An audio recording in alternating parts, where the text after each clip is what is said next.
Welcome. वृषालीज corner आपल्या स्वामीमय चॅनलमध्ये सर्वांचे खूप खूप स्वागत आहे.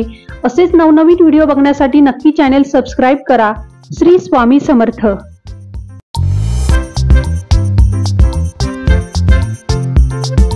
आपण ज्याची इच्छा करतो प्रत्येक वेळी तेच आपल्याला मिळेल असं नाही, परंतु नकळत बऱ्याच वेळी आपल्याला असं काही मिळतं ज्याची आपण कधी अपेक्षा नसते केलेली.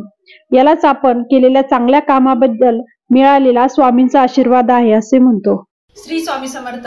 तर आजचा दिवस हा तुम्हाला खूप छान आनंदाचा जावो आणि स्वामी महाराज तुमच्या मनातल्या सर्व इच्छा पूर्ण करो, हीच मी स्वामींच्या चरणी प्रार्थना करते आणि आजच्या व्हिडिओला सुरुवात करते. तर आता 10 जुलैला गुरुपौर्णिमा येते आणि गुरुपौर्णिमेनिमित्त आपण स्वामींची आवडीची सेवा करायची आहे.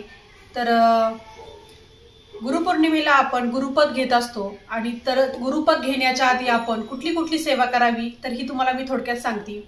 तर स्वामींचा सर्वात आवडती सेवा ही आहे तर स्वामी चरित्र. तर हा स्वामी चरित्र ग्रंथ आहे आणि खूप पवित्र ग्रंथ आहे आणि स्वामी चरित्र हे 11 दिवसाचं आपण पारायण करायचं आहे.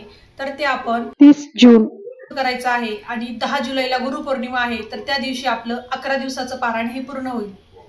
तर हे पारायण कसं करायचं तर ते तुम्हाला मी सांगते. जे जुने सेवेकरी आहे त्यांच्याकडे हा स्वामींचा ग्रंथ आहेच, पण जे नवीन सेवेकरी आहे तर त्यांनी आवर्जून हा ग्रंथ घ्या आणि स्वामींच्या सेवेची ही संधी सोडू नका. तर तुम्हाला हा ग्रंथ पाहिजे असेल तर तुम्ही स्वामींच्या केंद्रामध्ये जाऊन तिथे स्टॉल असतो तर तुम्हाला इथे हा स्वामी चरित्राचा ग्रंथ नक्की मिळेल.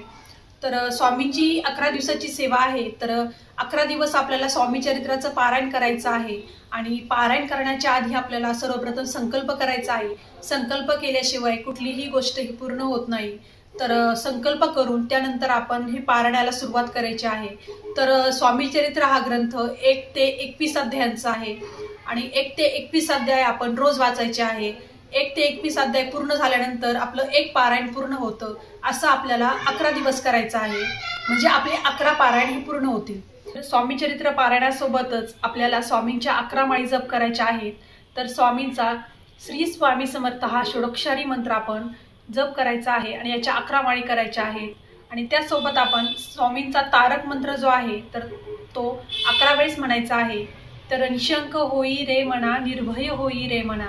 म्हणजे आपलं खूप म्हणजे त्या तारक मंत्रामध्ये खूप पॉवर आहे की तो म्हटल्यानंतर तर खूप प्रसन्न वाटतंच. आणि मंत्रामध्ये खूप पॉवर आहे की असं वाटतं की स्वामी आपल्या सोबत आहे आणि स्वामी आपल्याला धीर देत आहे किंवा आपले स्वामी आपल्या पाठीशी आहे.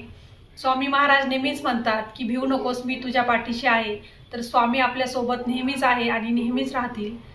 तर संकल्प करताना तुम्ही उजव्या हातामध्ये पाणी घ्यायचं आहे, तांदूळ घ्यायचे आहे आणि त्यानंतर त्यामध्ये थोडेसे फुलं घ्यायचे आहेत आणि खाली डिश ठेवायची आहे. आणि स्वामींचा तुम्ही संकल्प करताना सर्वप्रथम तुम्ही म्हणायचं आहे की माझे नाव वृषाली आहे आणि मी तुम्हाला तुमचं गोत्र माहीत असेल तर तुम्ही गोत्राचं नाव घ्या, माहीत नसेल तर काश्यप म्हणा. मी काश्यप गोत्रातली आहे आणि मी स्वामींची सेवेकरी आहे. तर आजपासून मी 11 दिवसांची स्वामींची सेवा करते. तर 11 दिवस मी स्वामी चरित्र वाचणार आहे आणि ही सेवा तुम्ही माझ्याकडनं निर्विघ्नपणे पूर्ण करून घ्या. आणि तुमची जी मनातली इच्छा असेल, नोकरीविषयी असेल, तर तुमची जी इच्छा असेल तर तुम्ही ती इच्छा बोलायची आहे आणि हे पाणी डिशमध्ये सोडून द्यायचं आहे. तर असा हा संकल्प करायचा आहे आणि जेणेकरून आपल्याला कुठलंही विघ्न येणार नाही आणि स्वामी महाराज आपल्याकडनं ही सेवा ही निर्विघ्नपणे पूर्ण करून घेतील. तर खूप प्रभावी सेवा आहे. तर तुम्ही ही सेवा नक्की करा आणि स्वामी महाराज तुम्हाला नक्की फळ देतील. आणि गुरुपौर्णिमेच्या दिवशी स्वामींचं गुरुपद घेण्यासाठी पण नक्की जा. तर स्वामी महाराज तुमच्या इच्छा पूर्ण करो, हीच मी स्वामींच्या चरणी प्रार्थना करते. तर झालेली सेवा ही स्वामींच्या चरणी रुजू करते आणि इथेच व्हिडिओ थांबवते. तर परत भेटूया अशाच छानशा व्हिडिओ सोबत. तोपर्यंत श्री स्वामी समर्थ.